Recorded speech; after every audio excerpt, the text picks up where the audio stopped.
இந்த உலகத்துல உன்னை விட்டு போகாம எப்பவுமே உன் கூட இருக்கிற உறவு அப்படின்னு சொன்னா தனிமை மட்டும்தான். அந்த தனிமையை விட்டுட்டு நீ வேணும்னா யாருடையும் போகலாம், அது உன்னை தேடி வராது. ஒருவேளை நீ சேர்ந்து போனவங்க உன்னை பாதியில விட்டுட்டு போனா நீ திரும்பி வந்தாலும் தனிமை உன்னை ஏற்றுக்கொள்ளும், அது உன்னை வெறுக்காது. நீ குழம்பி போயிருக்கும் போது மட்டும்தான் தனிமை உனக்கு அழுத்தம் கொடுக்கும். நீ தெளிவாக இருந்து பார், தனிமையை போல் யாராலும் உனக்கு அமைதியை கொடுக்க முடியாது.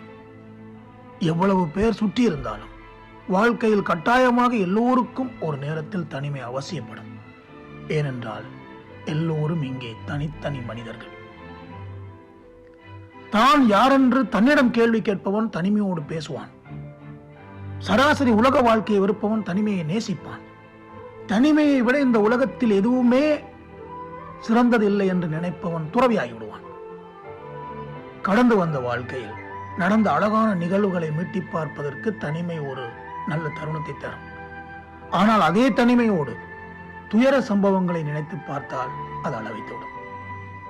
இருந்தாலும் கவலையை மறைப்பதற்கு மற்றவர்கள் முன் சிரிக்கின்ற எல்லோருமே கட்டாயம் அழுவதற்கு தனிமையை தேடியே செல்வார்கள்.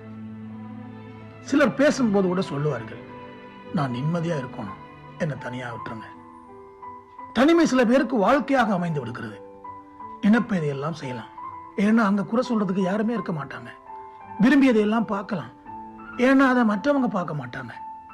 அதே போல் நீ தற்கொலை செய்த முயன்றால் கூட அங்கு தடுக்க யாருமே இருக்க மாட்டாங்க. சிந்தனையாளர்களை தனிமை வளப்படுத்தும், ஆனால் மன அழுத்தத்தில் இருப்பவனை தனிமை நோயாளியாக்கிவிடும். தனிமை சுதந்திரம் கொடுக்கும், ஆனால் தனிமையோடு வாழ்க்கை முழுதும் வாழ்ந்துவிட முடியாது. தவறவிட்ட நேசங்களை, அவமதித்த உறவுகளை, தூக்கி எறிந்த இதயங்களை மன்னிப்பு கேளுங்கள், ஏற்றுக்கொள்ளுங்கள். தனிமையில் வாழ்ந்து கொண்டிருப்பவர்கள் மனம் திரும்புங்கள் அல்லது மறுவாழ்வை தேடுங்கள். இந்த பூமியில் இருந்ததற்கு எந்த அடையாளமும் வைக்காமல் கடைசி வரை யாரும் தனிமரமாக சாய்ந்து விடாதீர்கள். தனிமை சொர்க்கம், ஆனால் அதை இன்னொருவர் உனக்கு வழங்கினால் அது நரகம்.